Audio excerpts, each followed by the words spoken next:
All but one game has been played in the 2024 NFL playoffs, and there has been a lot to take away, both good and bad, through the first 3 rounds. The Chiefs will represent the AFC for the 5th time in 6 years, and the Eagles will represent the NFC for the 2nd time in 3 years. The AFC once again ran through Kansas City, while the Washington Commanders surprised everyone and knocked off the Detroit Lions in the 2nd round of the playoffs for an NFC East clash in the NFC Championship game. There was a lot that took place over the last few weeks, such as the aforementioned Commanders making it all the way to the NFC Championship game, and the Buffalo Bills falling to 0-4 against the Chiefs in the postseason in this era. And some of the teams in this year's postseason have very bright futures, while others may have blown an opportunity. And in today's video, we are going to break down what we learned from the 2024 NFL playoffs. And there is a lot to dive into in today's video, and without further ado, let's begin.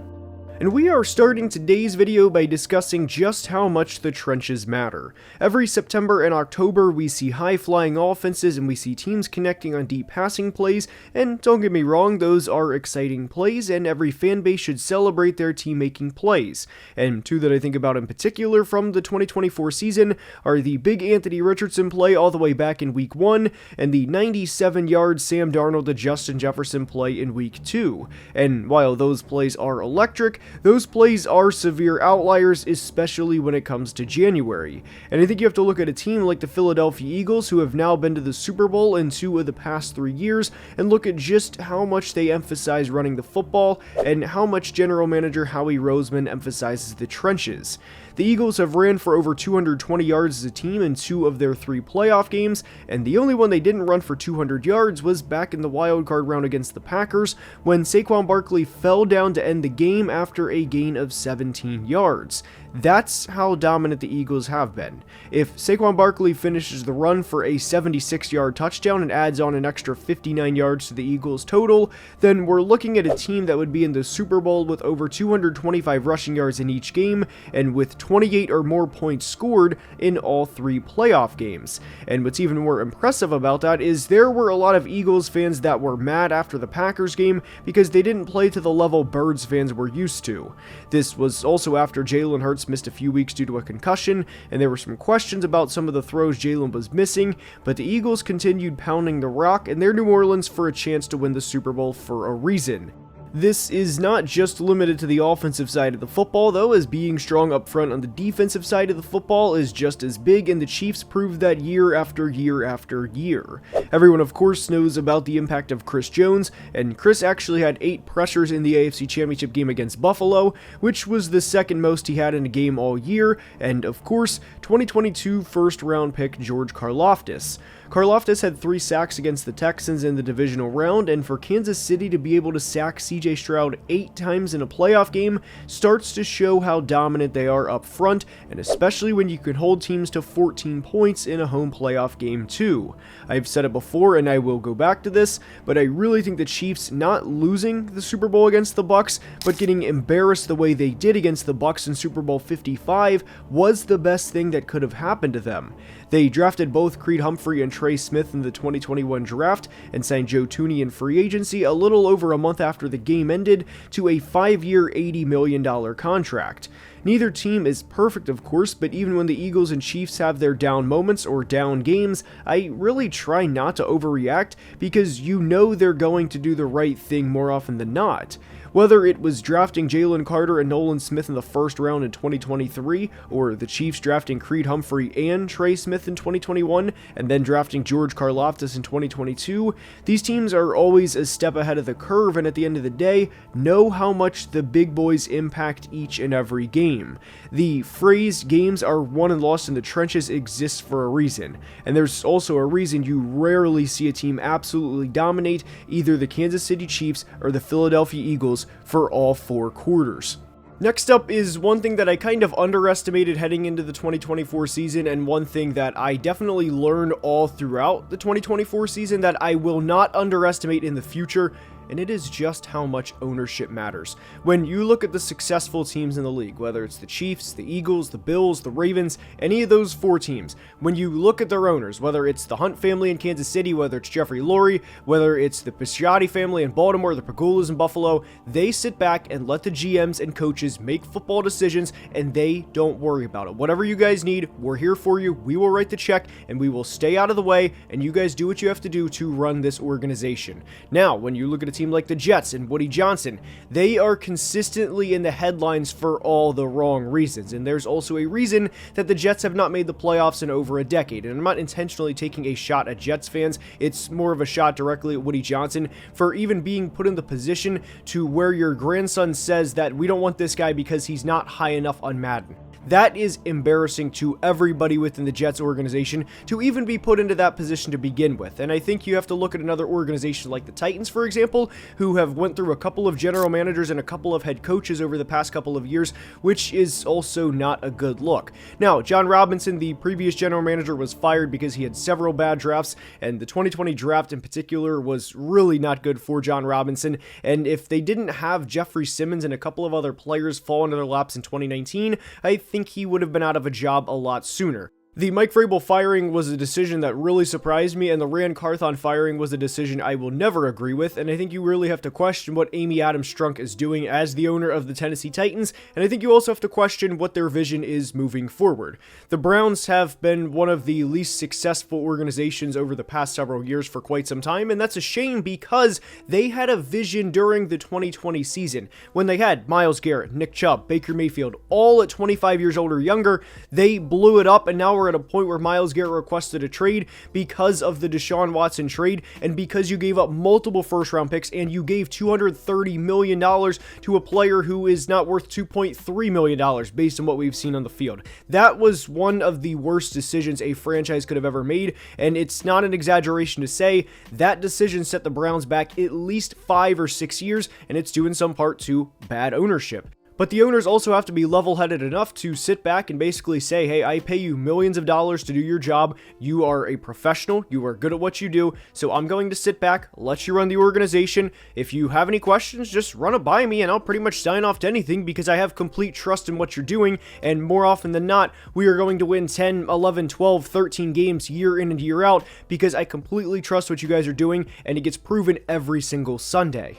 I think when you sit down and discuss things that you learn from either the regular season or the playoffs, you can technically say that ownership matters and apply that to any season, but I really think it applies to the 2024 season more than ever, because when you look at the 2025 draft and you look at teams selecting in the top 10, like the Titans, Browns, Jets, or Panthers, there's a reason those teams are selecting in the top 10. And then you look at contenders like the Chiefs, Eagles, Bills, Ravens, and even the Washington Commanders, who sold their team from Dan Snyder to Josh Harris, and you look at the success the Washington Commanders have had since Dan Snyder sold the team, and I think there's a reason for that. And it's all comes full circle to say that ownership matters more than people realize. And before we continue with today's video, we have a quick word from today's sponsor.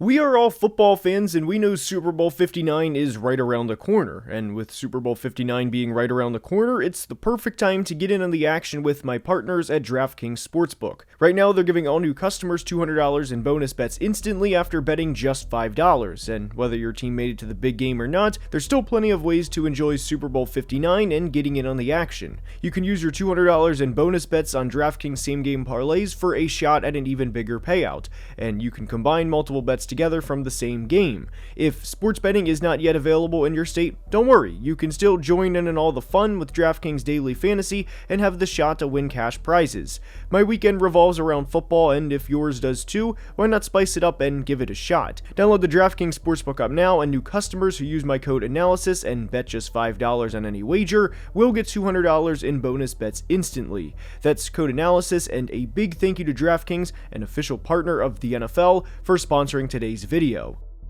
Next up is something that we obviously know, but I think the 2024 playoffs really hammered it home, and it's just how much turnovers matter.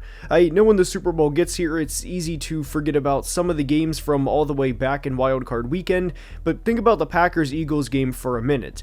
Green Bay fumbled the opening kickoff, and Philly was up 7-0 less than 2 minutes into the game after Jahan Dotson scored an 11-yard pass from Jalen Hurts. Jordan Love also threw 3 interceptions in this game, and when you only put up 10 points and turn the ball over 4 times on the road in January, you are setting yourself up for failure. And to go back to how easy it is to forget about wildcard round games, look no further than the Texans-Chargers game, in which Justin Herbert threw not 1, not 2, not 3, but 4 interceptions in one game after throwing just 3 interceptions on over 500 passing attempts throughout the entire 2024 regular season.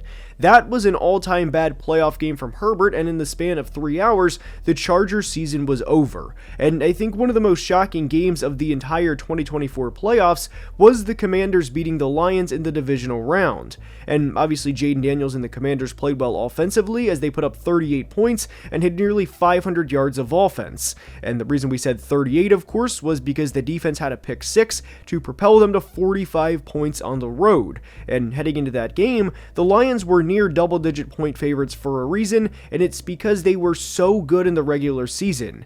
There's a reason they went 15-2, and there's a reason they led the league in scoring as they averaged over 33 points per game. They had 30 or more points in 10 of their 17 regular season games, and some of their games, like the Jags game in which they put up 52 points and had over 640 yards of offense, and no, that's not wrong, they actually had that many yards, well, some of their games looked like a highlight reel. But in the playoffs, Jared Goff threw 3 interceptions, including the pick 6, and the one big interception before half to Mike Sanderstill that really changed the game. I know hindsight is 2020, but I think that game plays out much different if the Lions go into the half down 31-28 rather than down double digits the way they did. We, of course, know about the Jamison Williams interception in the second half, and within a span of 3 hours, the Lions went from the best season in team history to being one and done at the hands of a rookie quarterback and at the hands of a Dan Quinn defense that forced 5 turnovers. The Baltimore Ravens also put up 25 points on the road in the playoffs and lost due in large part to 3 turnovers. Obviously, the drop at the end of the 2-point conversion didn't help, but you can very easily argue that Lamar fumbling the football in Buffalo territory in the first half played a bigger part than the drop because that drive was probably going to end in points. Baltimore only turned the ball over 11 times in the entire regular season, which ranked 3rd in the NFL, yet had 3 big turnovers in the divisional round, and it was too much to overcome, and credit the Bills' defense by the way. Obviously, we all know how important protecting the football is, but I really think the 2024 playoffs emphasized it to another level. The NFL playoffs are not a 7-game series, and all it takes is one player putting the football on the ground one time to completely change the course of a season. And when the playoffs roll around next year, I wouldn't be surprised if there's a lot of conservative play calling early in games, with the point of emphasis going back towards what happened this past January. Next up is to strike while the iron is hot / capitalize while you can, and I don't think there's a team that this applies more to over the past couple of years than the Detroit Lions. They lost the NFC Championship game in 2023 in San Francisco, and it was a great year for Detroit as they went from missing the playoffs in 2022 to winning multiple playoff games in 2023 and unfortunately blowing a double-digit lead in the second half. It was tough, but the silver lining was, this is the start of our future.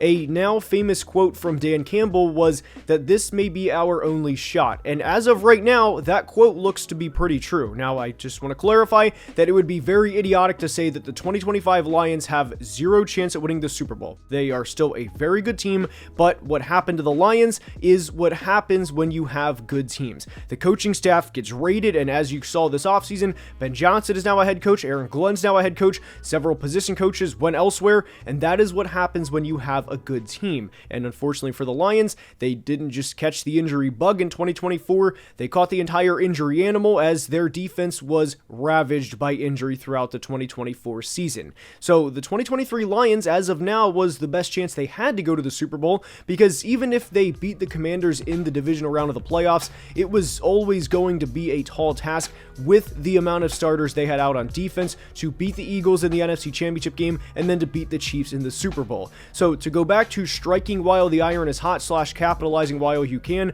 very much applies to the Lions, but one team that I think it also applies to is the Washington Commanders. The belief right now with Washington is obvious. It's going to be that they have Jaden Daniels, that they did all of this in their first year under Dan Quinn, and rightfully so. It should be that they have a very bright future. I'm not sitting here and saying that the Commanders or the Lions' futures are dim and that they might as well trade everybody and rebuild. That is not the takeaway.